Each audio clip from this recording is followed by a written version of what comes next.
¿Cómo introducir el tema? Con una anécdota, con la realidad de mi historia, digamos. Yo tenía 28 años y estaba muy angustiado porque yo quería publicar libros, quería escribir libros y no podía. Desde los 19 años publicaba artículos en los diarios en Caracas, donde vivía, y bueno, digamos, tenía una conexión fuerte con la escritura. Eh, Nacido en casa intelectual, mamá y papá intelectuales llenos de libros, para mí escribir era lo más, y sigue siendo lo más, escribir, leer los libros, la literatura, el pensamiento escrito, hay como una especie de relación muy fuerte con eso. Eh, yo entonces tuve 18 años, como muchos de ustedes, y algunos otros tendrán pronto, y me acuerdo de haber visitado una feria del libro, la feria del libro de ese año, y haber sentido, de una manera un poco enloquecida, que todos escribían menos yo, que todos lo lograban menos yo. Ese año hice un par de cambios en mi vida, abandoné hábitos incorrectos, empecé análisis, etcétera, etcétera, y lo que hice fue dedicarme de una manera fervorosa a instalar en mí el hábito de la escritura permanente. Yo había tenido un diario personal desde los 16 hasta esa edad, hasta los 28, y había escrito 5 cuadernos, pongamos, ¿no? Espaciadamente, por supuesto. Bueno, en ese año, de mis 28 años, cuando dije, basta, tengo que hacer lo que sea para lograr lo que quiero, me puse a escribir un diario de una manera mucho más dedicada y escribí 50 cuadernos, no cuadernos universitarios, de estos, cuadernos escolares, que son muy lindos, los conocen, porque se terminan. ¿Cuál es el problema con un cuaderno universitario? No se termina más. Podés estar escribiendo 3 meses y no lográs llenarlo. En cambio, este cuadernito lo terminás y sentís que tenés como tu librito, ¿no? Bueno, entonces empecé como a encontrarle la vuelta a la escritura y generé una serie de procedimientos que después también aprendí que otros escritores aplican, no todos, por supuesto, cada uno tiene su método, su abordaje, y es legítima, por supuesto, también la variedad de enfoques y cada uno tiene su necesidad, etcétera. Pero de alguna manera fui generando un método y expresándolo de manera personal, y veo que el método funciona y tiene un montón de puntos claves, algunos de los cuales les voy a decir ahora, y otros que desarrollaré en el taller de escritura, porque el hábito, la práctica de la escritura requiere una especie de observación constante, ¿no? De ajuste permanente, como todas las cosas en la vida. Entonces, básicamente, la idea es que yo quiero transmitirles algunos de los ingredientes, de los componentes, de los recursos de esa visión, que tienen que ver, como dije hoy en algunos de los lugares donde invité a esta reunión, con una visión de la vida, con una visión del mundo. Es decir, yo me acuerdo, yo tuve un amigo, Charlie Failing, un escritor, que él escribía, ya fallecido, él publicó 2 o 3 novelas, creo que 3.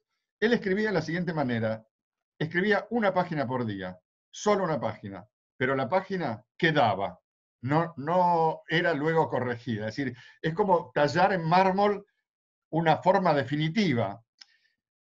A mi gusto es una manera de trabajar, bueno, muy propia de ciertas personalidades, pero completamente enloquecida y obsesiva y digamos, improcedente, no me gusta ese planteo, pero bueno, cada uno tiene su estética. Pero yo creo en un planteo creador, creativo, expresivo, mucho más ligado a la exuberancia que al minimalismo. Y me gusta también proponer esa oposición como un esquema válido. El minimalismo es, según mi visión, tratar de zafar poniendo lo menos posible. Es lo que nos lleva a ser apasionados escritores, no, apasionados no, porque si fueras apasionado no lo serías, de cuentos cortos o mínimos. Es la idea de lograr domar un par de párrafos y que queden quietos ahí y haber zafado de que del gigantesco despelote que es enfrentarse con un texto largo.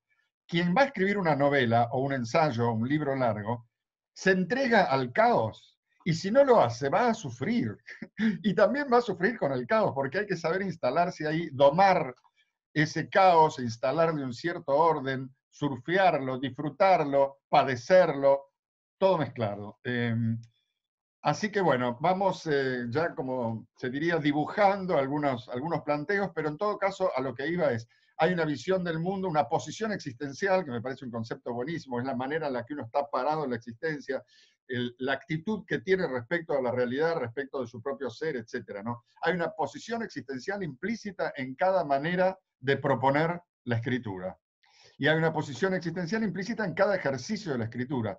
El ejercicio de la escritura tan obsesivo de hacer una página y que quede en mármol para siempre, me parece una posición existencial, a mi gusto, ardua, difícil, que limita mucho los movimientos. Si hablamos de libertad, yo siempre me imagino la imagen de un movimiento fluido.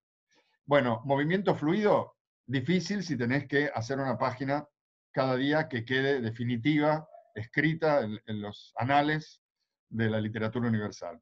Bueno, entonces, les voy a ir como contagiando algunas, no, contagiando, no, compartiendo, tal vez contagiar es una palabra muy inadecuada para el día, ¿no?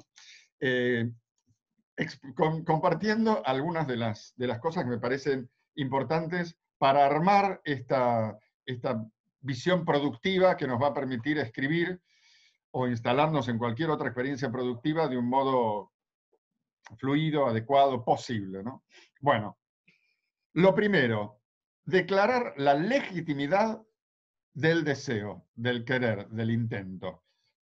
Es perfectamente legítimo que uno diga, quiero escribir un libro, quiero escribir una novela, quiero publicar libros, quiero ser un escritor, quiero ser un bestseller, quiero publicar en otros países, quiero ser reconocido internacionalmente, quiero ser creador de guiones para ofrecer a la industria del entretenimiento. Cualquiera de esas cosas, ¿con qué se topa en primer lugar? Con la descalificación propia, ni siquiera hace falta que otro lo diga. Uno mismo se dice, ¿y quién te crees que sos? Ah, vos querés escribir una novela. ¿Quién sos vos para escribir una novela? ¿Por qué vas a poder escribir una novela? A ver. Bueno, yo creo que hay que declarar la legitimidad absoluta del deseo, que es perfectamente legítimo que uno diga, sin haber escrito una sola línea en su vida, que uno diga, quiero escribir el guión de una serie para televisión. Por supuesto, a partir de ahí empieza la tarea de hacerlo, ¿no? Pero lo que quiero decir con esto es, tratemos de no perder tiempo, de no dejarnos amilanar por el cuestionamiento permanente respecto de la legitimidad de nuestra intención. Nosotros queremos algo y es perfectamente legítimo quererlo.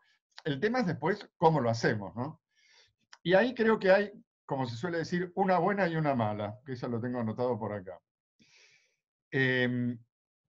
¿A qué me refiero? Hay una buena noticia y una mala noticia ligada a esto. ¿Cuál es la mala noticia? Empecemos con la mala noticia. La mala noticia es que no es de un día para otro.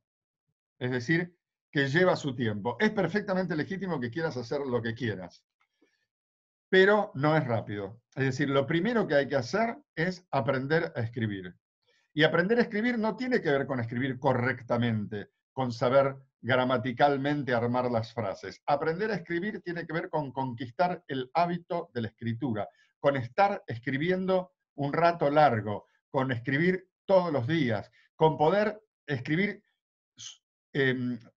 impidiendo que las ideas de descalificación o de autorreferencia tomen la palabra y entregarse a eso que va a pasar cuando uno se ponga a escribir todo lo que se le ocurra sin temor, sin consideraciones de ningún tipo. Entonces, es perfectamente legítimo escribir lo que quieran. La mala noticia es que no es rápido, que hay primero que aprender a habitar la escritura, a hacerse el hábito de la escritura, manejar la herramienta, digamos.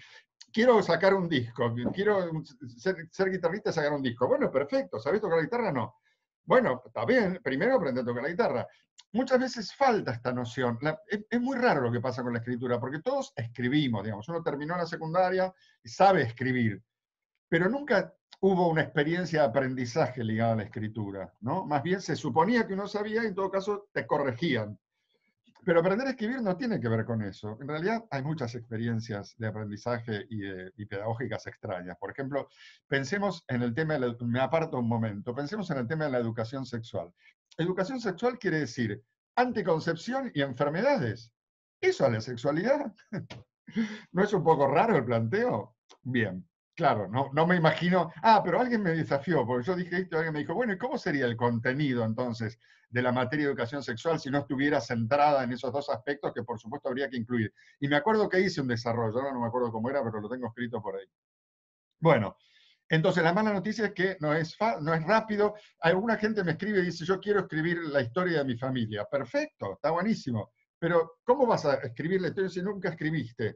Si lo único que hiciste fue completar los requisitos de la educación y nunca escribiste un cuaderno entero fluyendo y no sabes fluir por escrito, porque cuando te sentás a escribir lo primero que haces es pensar que sos un idiota, o que sos un genio, o que sos un idiota, o que sos un genio, y estás todo el tiempo pensando sobre vos en vez de escribir. Bueno, típico problema de cualquiera que quiere escribir. Esa es la mala. ¿Cuál es la buena noticia ligada a esto? Que es lindo el proceso de aprender. Que puede ser que no sea inmediato, que tome su tiempo, pero también es cierto que en el camino de volverse uno escritor, de aprender el hábito de la escritura, uno se descubre a sí mismo de una manera nueva, uno genera una capacidad de pensar, de decir y de enfrentarse con las cosas también nueva que no sabía que tenía, se llena de recursos. La escritura en ese proceso puede servir para cosas tan disímiles como lograr expresar mejor, plantear mejor los proyectos de trabajo, aprovechar mejor las experiencias terapéuticas. Si uno está haciendo terapia y escribe sobre lo que le pasa, hace de una sesión 4, escribir cartas de amor o textos a las personas que uno quiere conquistar o que ya tiene conquistadas, aprender a decir muchas cosas en ese plano también. Hay un montón de subproductos, podríamos decir, de la conquista de la escritura, ¿no? Pero es eso, es la conquista de un territorio incógnito. Uno nunca vivió ahí, uno nunca eh, se tomó el trabajo de iniciarse de esa manera, ¿no? Por ejemplo, hay muchas personas que tienen dificultades cuando llega el momento de la tesis. Termina la carrera universitaria y hay que hacer la tesis. Llegó el momento de escribir de otra manera, porque ahí uno tiene que decir lo que uno piensa, aportar algo. Y la gran angustia está ligada a que la exigencia es mucho mayor que el deseo. Ahí lo que hay que hacer es fortalecer el deseo, legitimar la mirada de la persona y ayudarla a expresar ese deseo. Yo lo digo por experiencia porque he ayudado a muchas personas con ese problema y estoy seguro que este enfoque sirve. Y bueno, vamos a seguir adelante. Entonces, decíamos que la mala noticia es que tomaba tiempo. Es una cosa de mediano y largo plazo. ¿Querés escribir? ¿Nunca escribiste y querés escribir un libro? Perfecto. No lo vas a escribir este año. ¿Lo vas a escribir el año que viene o el otro? Aquí me gusta siempre introducir una idea de Peter Drucker, el creador del management contemporáneo, que era un austríaco absolutamente genial, que no solo escribió unos libros fabulosos con una claridad y un pensamiento que aunque a uno no le interesen los temas, lo disfruta porque el tipo es un genio, sino que además escribió novelas, una de las cuales está publicada en Sudamericana y agotada, creo que se llama El mejor de los mundos posibles, que es sensacional también. Bueno, hay espíritus así, ¿no? Hay gente muy dotada. Bien, él decía lo siguiente, es muy frecuente la tendencia a sobreestimar el plazo de un año y a subestimar el plazo de 5 años. ¿Qué quiere decir? Brindamos en Año Nuevo y decimos, bueno, este año escribo la novela, aprendo inglés, aprendo a tocar la guitarra, me caso y tengo 2 hijos. Es evidente que todo eso no cabe en un año. Ninguna de esas cosas cabe en un año. No aprendes a tocar un instrumento en un año. Puede ser que en un año de buena práctica, sí, llegues a un nivel en donde te podés ya divertir con el instrumento. Pero si nunca escribiste, muy difícil que escribas novela en un año, ni hablar, que no te vas a casar y tener 2 hijos en un año, a no ser que la invoques toda, ¿no? Que conozcas a alguien rápido, o tal vez ya lo tenías, te cases y se embarazan enseguida y sean mellizos o gemelos. Bueno, pero quiero decir, y lo que Pete Drucker quiere decir es lo siguiente. Uno usa el plazo anual para pensar, pero no usa el plazo quinquenal, 5 años. Y el plazo quinquenal es fabuloso, te libera de la carga de esa presión de lo tengo que lograr todo eso este año. No vas a lograr esas cosas en un año, pero en 5 años podés lograr un montón de cosas. En 5 años podés hacer una carrera, en 5 años podés tener 2 hijos, con suerte, o sin suerte tener 4. En 5 años podés perfectamente tocar un instrumento y tocarlo bien. En 5 años, digamos, me gusta la idea de Drucker porque nos ofrece la herramienta, el recurso mental, 5 años. Y podemos hacer planes a 5 años, planes que por supuesto serán modificados como todos los planes en esta vida, pero que igual nos van a impulsar en una dirección. Sí, Peter Drucker. Bueno, entonces, escribir es una cosa a mediano plazo. Terminar una tesis no necesariamente, uno ya más o menos maneja la escritura porque ha llegado hasta ese nivel y el problema se soluciona más fácilmente, es más rápido el efecto, ¿no?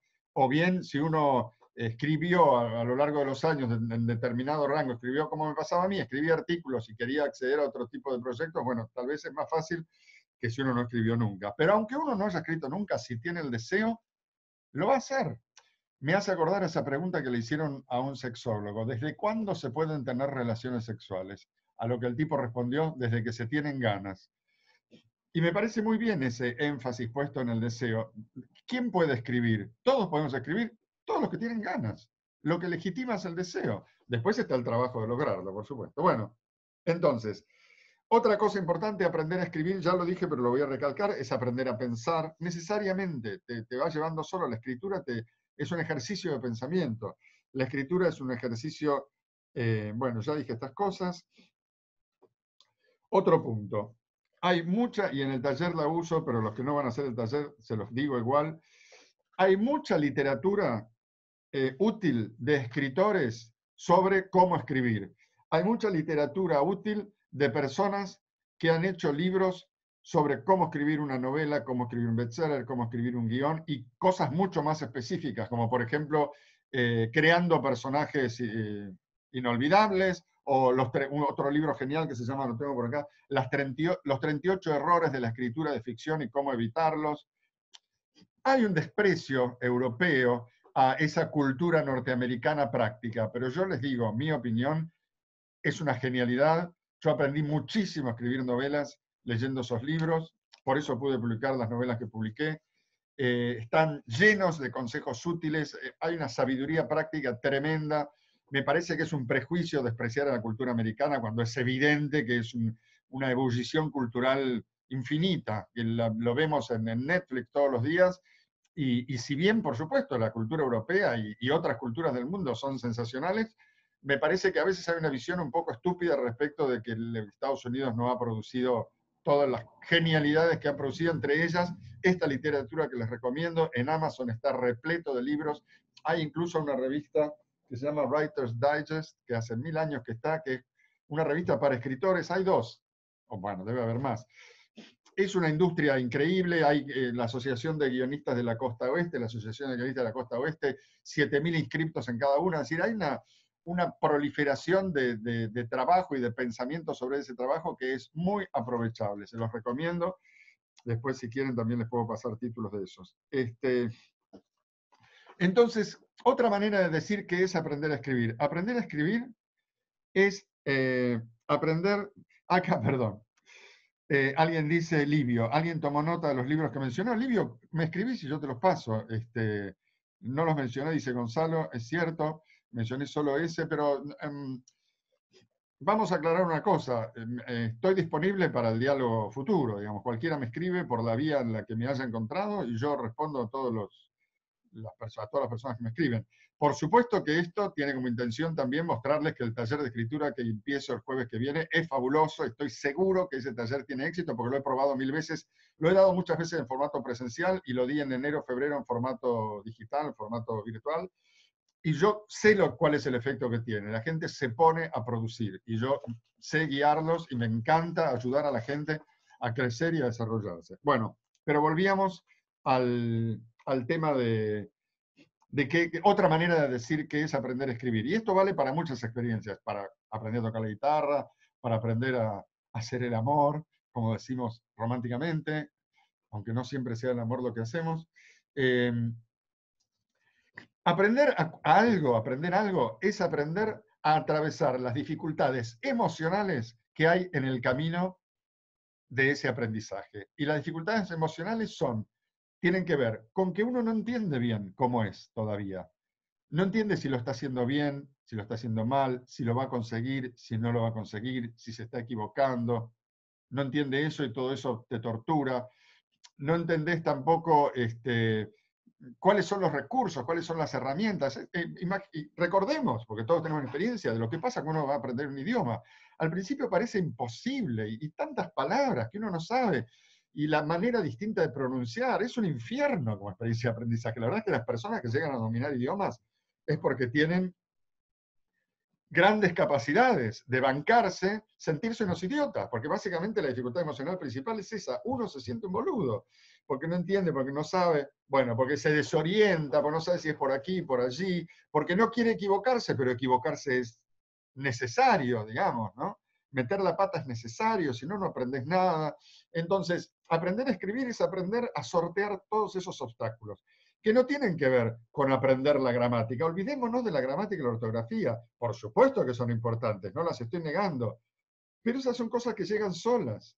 Llegan solas con el hábito de la escritura y cuando uno lee mucho, escribe mucho, ya está. Y aparte, dos cosas más, les digo. Tenemos a Word, que te ayuda, y muchos escritores, estoy pensando en uno que me dijeron en una editorial, que es un tipo argentino recontra conocido, que no voy a dar el nombre, pero que me contaban que los originales que presentaba eran lastimosos, es decir, que tenían unos problemas de gramática tremendos. Pero bueno, en definitiva, si el tipo logró un público y conectar con un público y ser productivo, ¿lo vamos a descalificar por eso? Es absurdo. O sea que, así como tenemos motivos de preocupación difíciles, que uno de ellos es soy un idiota o quién soy yo que quiere hacer esto, tenemos motivos de preocupación que podemos descartar más fácilmente. La gramática. Despreocúpense. Eso sin cuestionarlo, sin cuestionar a la gramática y la ortografía, que por supuesto son cosas válidas, no hay que preocuparse para nada. No sumemos más peso ya a la dificultad existente. Bueno, a ver.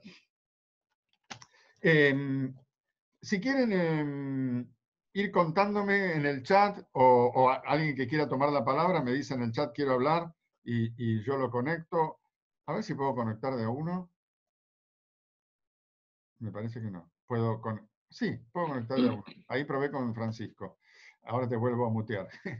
Bueno, entonces me dicen, quiero preguntar algo, quiero decir algo, o directamente me ponen la pregunta en el chat y yo voy respondiendo porque esto se pone mucho mejor si charlamos. Es decir, si en vez de hablar yo solo, ustedes también se incluyen en el diálogo. Bueno, mientras espero las preguntas o intervenciones, voy a seguir contándoles cosas que anoté. Acá me piden detalles sobre la estructura del taller. Sí, ahora las voy a dar, pero quiero avanzar un poco más. Anoté esto, pues, lo anoté anoche antes de dormir. Lo lindo que es sacar de uno historias, ideas, escritos que pueden servir. Me lo anoté como para recordarlo, reforzarlo. Eso realmente es muy gratificante porque uno se descubre con una fertilidad que no conocía. Y si uno se dedica un poco, la verdad es que es como instalar un upgrade de la personalidad. 6 meses de escritura permanente te transforma en una persona más capaz. Es así. Más capaz, aunque no quieras escribir libros ni artículos, ni quieras escribir ni publicar. Simplemente quieras tomar la escritura como vía de desarrollo, como educación, como vía de desarrollo. Otra metáfora que siempre me surge es la de, supongamos que uno tiene un terreno, ¿no? Tiene unas hectáreas. No sé cuánto, no tengo idea cuánto es mucho, cuánto es poco. Supongo que 1000 es mucho, pero supongamos que tenemos 5 hectáreas. Podemos hacer básicamente dos cosas, dejarlas y entonces habrá malezas, habrá, digamos, sí, malezas, probablemente no mucho más, animalitos, o uno puede trabajarlas, esas hectáreas, cultivarlas, y puede hacerlas producir y hacer cereales, o hacer un hermoso jardín, o plantar un bosque, o hacer una cría de quirquinchos, ¿no? No sé si se crían, pero quiero decir, uno puede cultivar ese terreno y hacerlo rendir. Yo tengo la sensación de que uno tiene una personalidad y uno la puede dejar ahí como salvaje, descuidada, o la puede trabajar. Y si uno la trabaja, y creo que la escritura es una vía extraordinaria para trabajarla, tanto como el psicoanálisis, por ejemplo, y mezcladas son muy poderosas, uno puede sacarle mucho provecho, puede producir muchas cosas, sacar muchos resultados de ahí. La otra, bueno, esta no me interesa decirla ahora. Tengo otras notas. A ver, ¿ustedes tienen algo más que decirme? Yo mientras voy a revisar el documento de Word. A ver, acá noté, uno quiere escribir. Cuando lee, se entusiasma y quiere. Intuye que hay un mundo y siente que uno también podría inventar cosas. Bueno, reparemos en esto también.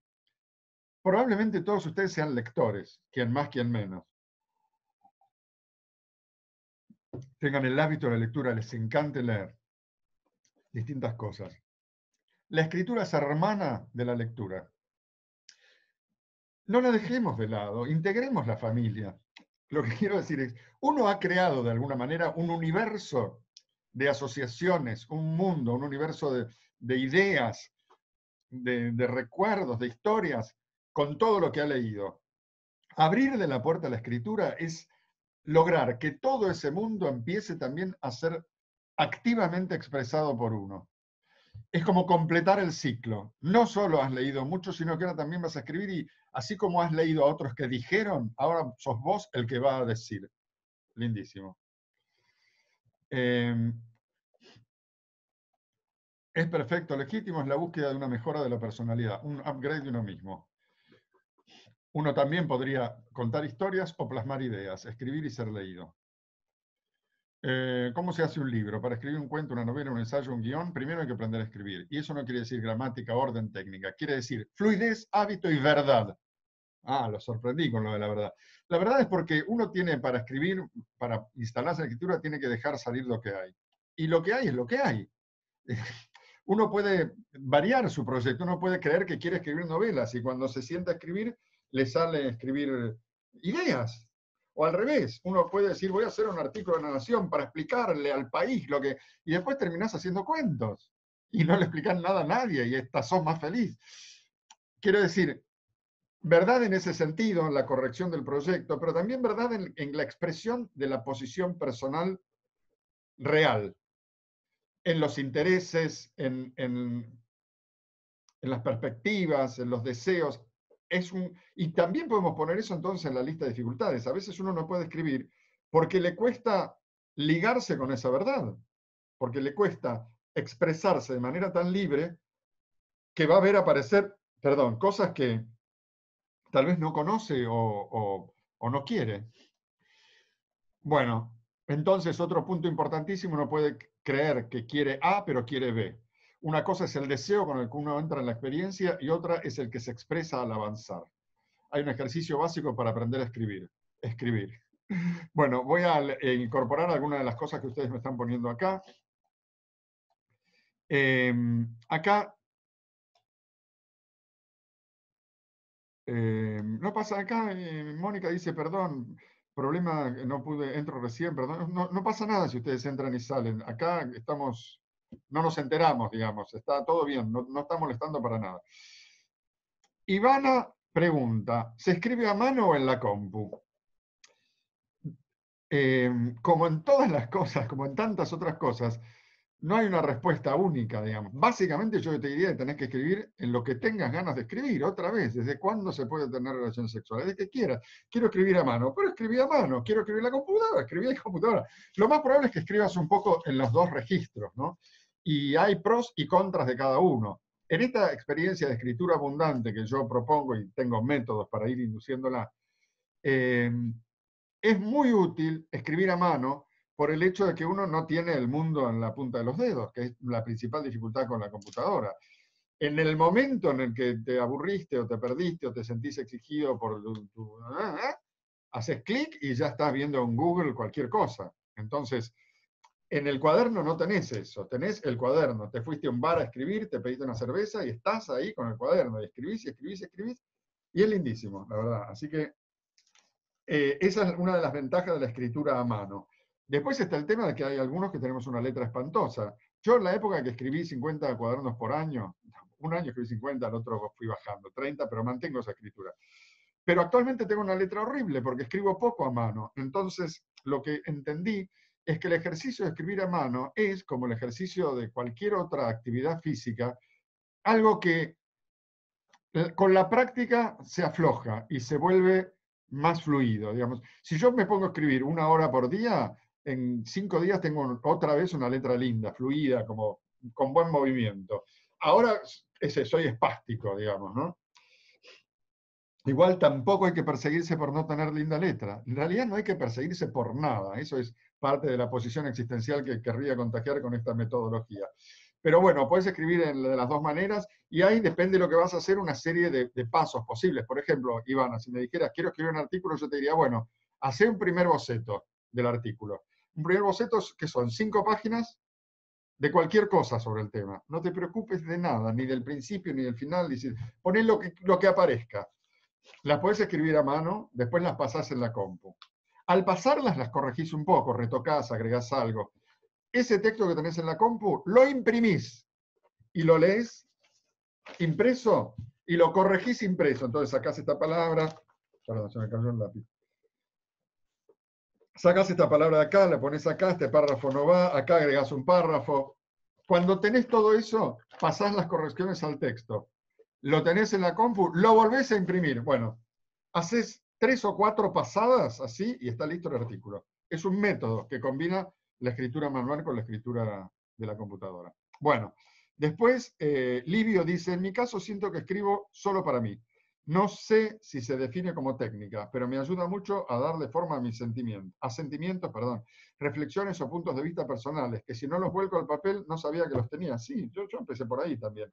La enorme liberación de desagotar un poco la mente, por decirlo así, y al poner las palabras en el papel y lograr claridad, cambiar la postura y poder evolucionar. Y otra cosa muy linda, muy interesante, es que uno tiene una idea, la pone en el papel, desalojó, viene otra. Es increíble esa experiencia. Si se ponen a escribir así 1 hora por día, van a sentir que la fluidez de acá para acá y de acá para acá empieza a ser vertiginosa, que se te ocurren muchísimas más cosas.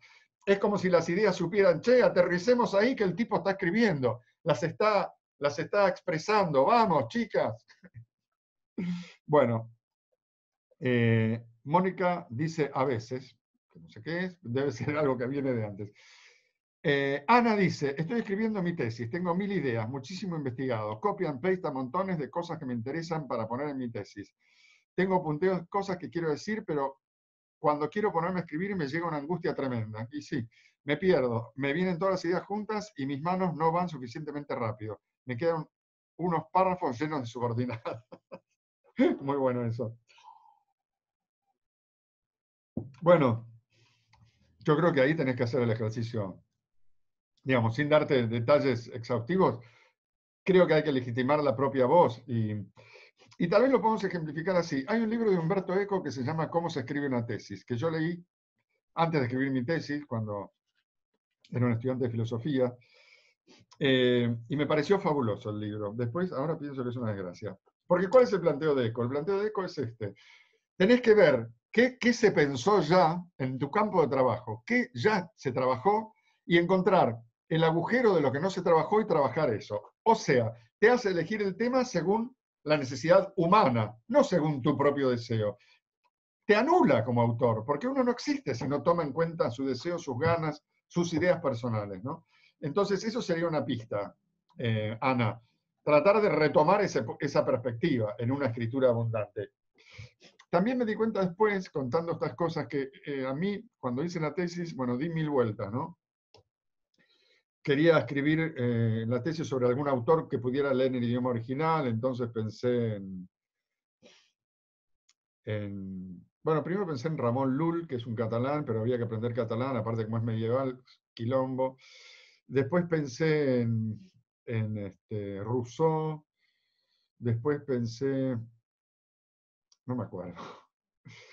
En Giordano Bruno, que no manejo el italiano, pero digamos uno se puede acercar. Terminé haciéndola sobre Georges Bataille, el autor francés, a quien por supuesto leí en castellano. Pero en el proceso de hacer la tesis, tuve necesidad, como la tesis tiene sus reglas, hay que presentarla para que la lea el comité examinador, y esto es una de las cosas que hay que entender.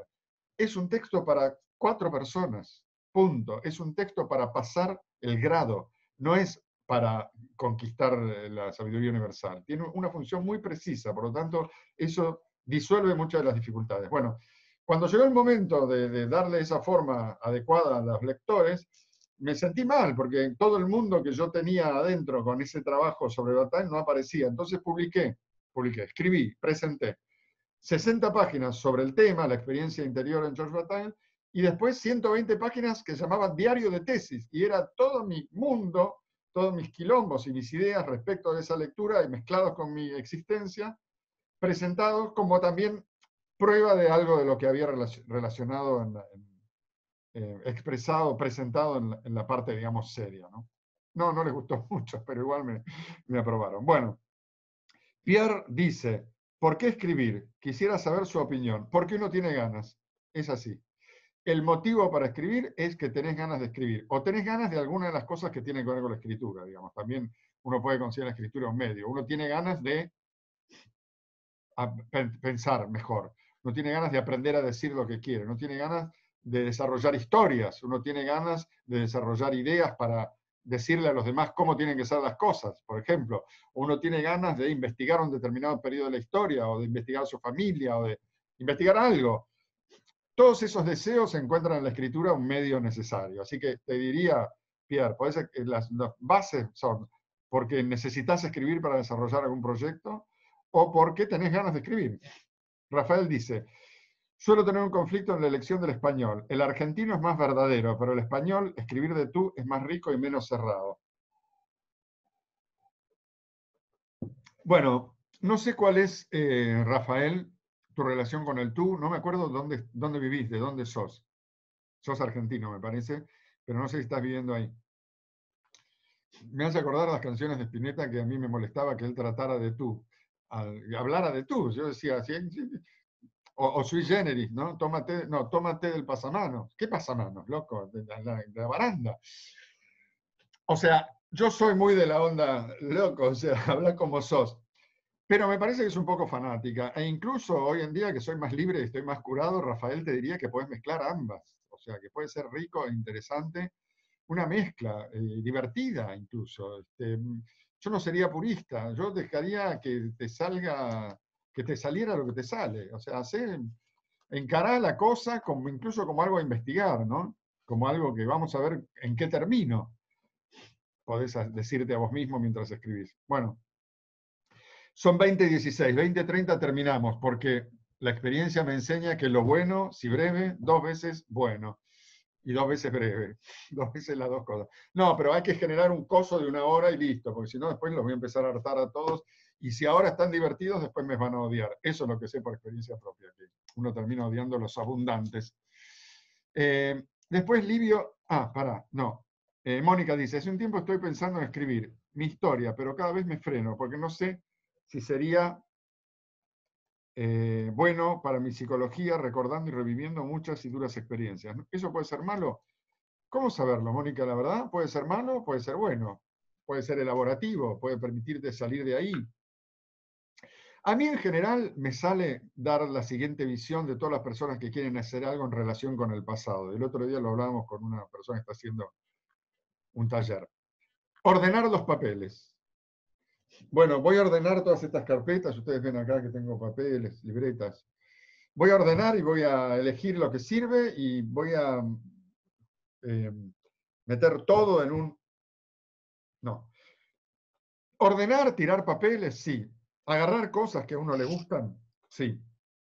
Pero la pretensión del todo, la pretensión del todo es lo que nos mata.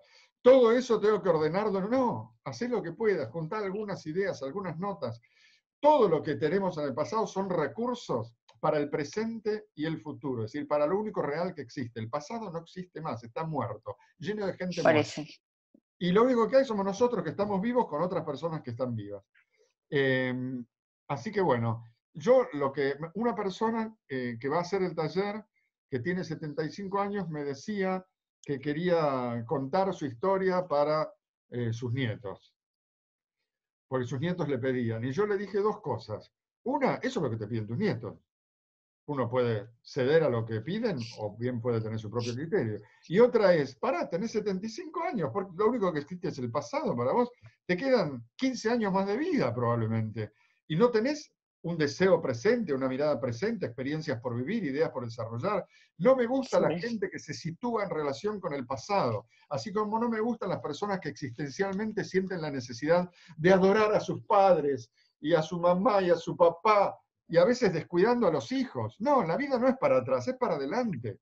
Me gusta mucho más la gente que hace, digamos, las paces con sus padres. Bueno, fracasaron en muchas cosas, hicieron lo que pudieron, en algunas estuvieron bien, los quiero mucho, muchas gracias, pero ahora soy yo y ellos, mis hijos. Eso me parece el planteo más sano. La idea del pasado, del pasado, del pasado. Incluso políticamente estoy en súper desacuerdo con la idea de creer que la pregunta correcta es ¿cómo hemos llegado hasta acá? ¿Qué pasó con la Argentina? No, de ninguna manera el pasado arroja índices, referencias importantes para la producción de futuro. No es así. Si fuera así, si el pasado fuera tan importante, la Argentina sería un país más poderoso que Estados Unidos, porque estamos hasta acá de historia y de referencias al pasado. Acortarla con el pasado.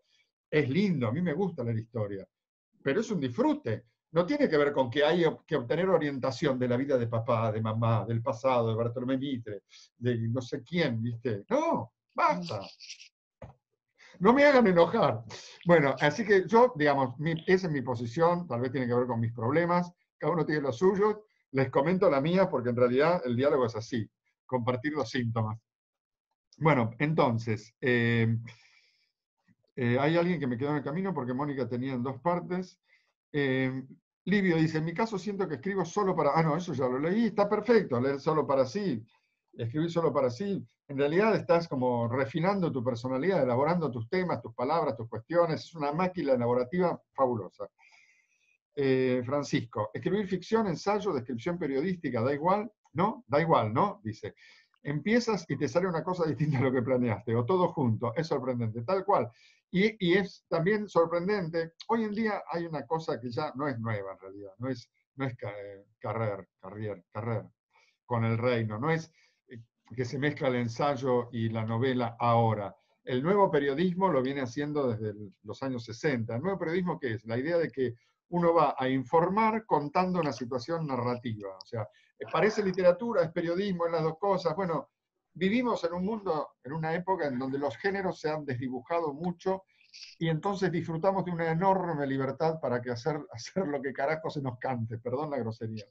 Pero es eso, es como vos decís, Francisco, y es muy interesante cuando la ficción de repente se pone ensayística y después periodística y después se vuelve a... Es fabuloso, es lindísimo eso, agrega interés, hay que ser completamente libre y hay que ver qué pasa y sorprenderse, como vos decís, a uno mismo con ese camino. Gonzalo dice, es buen ejercicio leerlo en voz alta para sentir el texto. Es verdad, es verdad. Aunque leí en uno de estos libros sobre escritura que desaconsejan eso porque no es el modo de delivery, de entrega del texto, la lectura en voz alta. Pero es cierto, como decís vos, Gonzalo, que uno descubre muchas cosas cuando lo lee en voz alta. Así como uno descubre muchas cosas, increíblemente, cuando un texto que ha visto y revisto y corregido en la compu, lo imprimís y lo lees en papel. Es increíble. Cada trasvasamiento de formato alumbra algunas cosas. Yo preparo el newsletter. No sé si están todos suscritos a mi newsletter, si no, después les digo cómo. Creo que se van a interesar. Es un ejercicio de escritura semanal, muy libre, de ideas. Escribo mi newsletter, lo escribo 30 veces, la verdad. Lo repaso, me gustaría... Bueno, no vamos ahí. Mónica, tenés que silenciar tu iPad. Les estaba diciendo, por ejemplo, escribo un newsletter y vieron en MailChimp, que es el servicio que uso, te dicen mandarte un mail con el newsletter antes de enviarlo a todos. Lo mando el newsletter y lo leo de repente en el celular y veo otra cosa y descubro cosas de la escritura que no había visto. Entonces retocas. Bueno, Francisco dice, adhiero a ese método, es muy útil, me alegran las coincidencias, digo yo. Ivana dice, muchas gracias, excelentes consejos. Lenny Lifshitz dice, solo puedo escribir cosas muy breves y cuando me asalta un sentimiento o algo, me asalta cosas muy breves.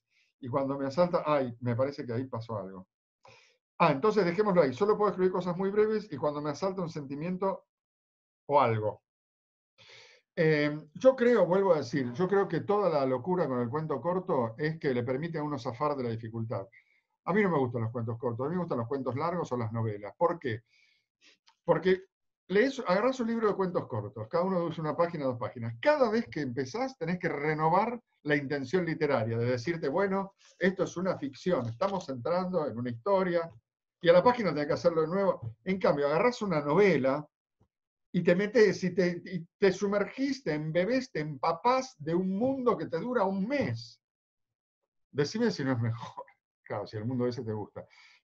Yo creo que mi interpretación así es que el cuento corto es un síntoma de que la persona no quiere enchastrarse, entonces quiere hacer un texto manejable, rapidito y que quede todo ahí. Mirá, mirá mi cuento corto.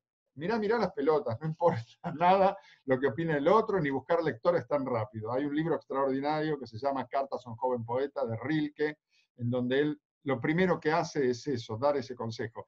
Rilke es poeta alemán extraordinario, recibe cartas de un poeta que lo admira y el poeta le manda sus versos. Y Rilke, primera carta, el libro son las 13 cartas que le mandó él. Primera carta le dice, bueno, usted me ha enviado sus versos, cosa que le agradezco amablemente, porque es todo un estilo lindísimo, de otra época, pero lindísimo. También muy francés, muy de la Europa de esa época. Vale la pena leerlo, el libro está gratis en internet y se los puedo pasar, si me lo piden se los mando. Bueno, usted me ha mandado sus versos y me pide opinión a mí. Probablemente haya hecho eso ya con otras personas, lo haya enviado a revistas literarias y haya pedido opinión a muchas personas más. Bueno, yo le pido que deje todo eso de lado. No le muestre nada a nadie. Métase dentro suyo. Indague sus emociones, siéntalas, expréselas, tómese su tiempo. Si de toda esa inmersión surgen algunos versos que usted considere valiosos, no le va a andar preguntando a nadie si son buenos o no. Eso es ya no ser un neurótico, lograr consistencia. Esto es bueno porque lo digo yo y me gusta. A mí no me gusta, bueno, es tu opinión, perfecto, pero para mí sí vale. Eso es la consistencia que hay que lograr. Ir muy rápido a mostrarle a otro que sabe, cuando en realidad nadie sabe nada, algunos te pueden ayudar, pero ninguna sabiduría, ningún saber es definitivo. Ir rápido a mostrarle a otro, al otro que está leyendo por encima de tu hombro y que no te deja escribir en paz, no es productivo, no sirve. Lo que hay que tratar de lograr es la consistencia de la propia personalidad. Bueno, 26, vamos terminando. A mí me gustaría aprender a escribir cuentos cortos. ¿Cuál sería el consejo? Que escribas cuentos largos. No, también es un género, vamos a respetarlo. Chekhov escribió cuentos cortos. El consejo es, primero, conquistar la escritura libre, abundante, el hábito de escribir, escribir, escribir, escribir, escribir, escribir. ¿Qué? Lo que venga. No importa qué escribas, importa que escribas. El ejercicio es escribir mucho, suplantar la exigencia de calidad por la exigencia de cantidad. Eso es lo que trabajo en el taller. Es decir, escribí mucho, después vemos. No vas a poder ya mismo empezar, poner el título de tu libro de cuentos cortos y empezar con el primero. No, primero tenés que conquistar tu decir, tu capacidad expresiva. Y después vemos. De repente después dentro de un mes, no digo después dentro de un año. Bueno. Alejandro, ¿cómo articular el pensamiento y la escritura? O sea, ¿en qué medida el excesivo pensamiento puede afectar la escritura o viceversa? Yo creo que pensar no es un problema, el problema es pensar mal. Pensar mal es pensar obsesivamente, persiguiéndose en contra de uno, con objeciones, sin poder deshacerse de los temas, liberarse de las cuestiones, no poder llegar a un, bueno, esto es lo que creo yo, pasemos a otra cosa, no poder cerrar, eso es pensar mal. Lo demás, si es en exceso, si es buen pensamiento, bienvenido sea. Pero es cierto que hay un tipo de pensamiento que afecta a la escritura, como yo decía, siendo una de las dificultades que yo puse como dificultad emocional, una producción rumiante de ideas que te impiden el ejercicio de la escritura. Bueno, vamos a los últimos cosas y después les cuento cómo es el taller. ¿Qué ocurre si uno sabe que escribir es lo más adecuado como camino personal, profesional, por ejemplo? Sin embargo, paradójicamente uno siente falta de entusiasmo. Bueno, probablemente no quieras escribir. Es legítimo no querer escribir. También es eso, hay personas que sienten que tienen que escribir porque creen que escribir es maravilloso y deberían escribir. Pero si no tienen ganas, no tienen que escribir. Es como la lectura. Subí a YouTube una respuesta a una pregunta de Luciano Menardo, fotógrafo extraordinario, amigo mío, que me dijo, ¿cómo hago para volver a leer? La pueden ver en YouTube, en mi canal está. ¿Cómo hago para volver a leer? Antes leía como 6 libros por año y ahora un libro me dura un año. Y yo le digo, bueno, tal vez no tenés ganas de leer, tal vez lo que vos vivías con la lectura ahora lo vivís en otras cosas o era otro momento de tu vida. No hay un imperativo que nos deba conducir a la lectura y la escritura. Si no hay deseo, no hay que hacerlo. Escribir es entonces como hacer gimnasia, en algún sentido sí, es una práctica constante que en la medida en que sea ejercitada va desarrollándose y dando más frutos y más soltura. El Livio dice, me interesa el tema del newsletter, sin apuro, cuando puedas pasármelo. Lenny dice, justo estoy leyendo ese libro de Rilke, buenísimo. Pierre Rodríguez dice, pero un cuento corto es útil para lectores que empiezan con el hábito de la lectura. Tiene su gracia, los cuentos de Lovecraft son muy buenos, te transmiten muchas cosas en 10 o 15 páginas, no es un cuento corto, 10 o 15 páginas. Un cuento corto es una página, 2 páginas, 3 páginas, 10 páginas, sí, ya estamos hablando de cosas serias. No, pero igual hay cuentos más cortos que están bien. No me hagan caso tampoco en todo. Gracias, dice Lenny, de nada. Alejandro, ¿pensaste luego de terminar un libro cómo es lo que sigue después de editar? Digamos, cómo tener, por supuesto, eso está abordado también en el taller de escritura. Y hoy en día hay que entender que la circulación de textos y la creación de un público rigen para eso otras reglas de las que eran antes. Y por más que pueden parecer frustrante, hay mucho camino lindo por hacer. Les voy a contar cómo es el taller. El taller es así, dura 2 meses. Nos encontramos online en un encuentro como este cada 15 días. Al principio, a los 15, al mes y medio, a los 2 meses. Creo que son 5 encuentros que hacemos. Ahora, bueno, además, y charlamos libremente de lo que va pasando. ¿Lo que va pasando con qué? Con las instrucciones que yo les voy dando en un video semanal. Hay un video semanal que les llega a ustedes, que dura media hora más o menos, con instrucciones, ejercicios y temas. Por ejemplo, los temas, no tengo acá anotado, los temas son, primero, los 2 videos primeros, tengo la lista del programa de los temas, si quieren se las paso. Los 2 primeros son cómo iniciar esta escritura, este hábito, porque hay todo un sistema que yo tengo armado que es eficaz. Y después, por ejemplo, escribir ficción, escribir no ficción, artículos, escribir en redes, lograr cómo publicar, cómo hacer un proyecto, digamos. Dedico otro de los videos a hablárselo en los libros estos americanos que te enseñan a escribir. Son 8 videos que ustedes si los reciben, después lo pueden escuchar varias veces, son lindos, son sencillos, el tono es este, el tono de todo el taller es este, y además hay contacto por WhatsApp.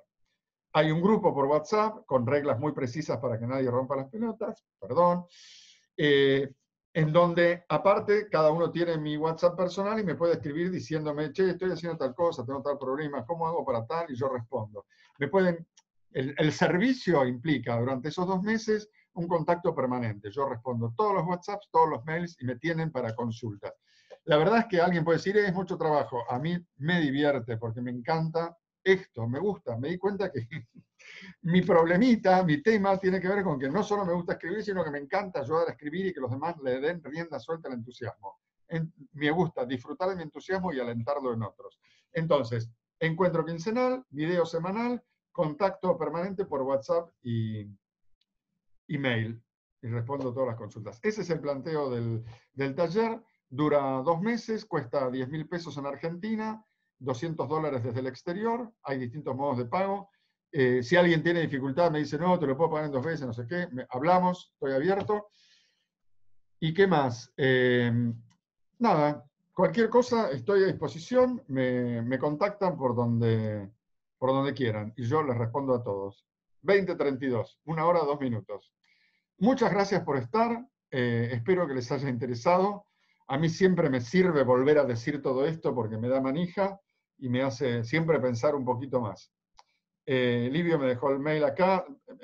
Bueno, mejor mandame por otra vía, Livio, porque ahora, para mí no sé ahora recuperar el chat este. Escribime por cualquier red social y te paso lo que quieras.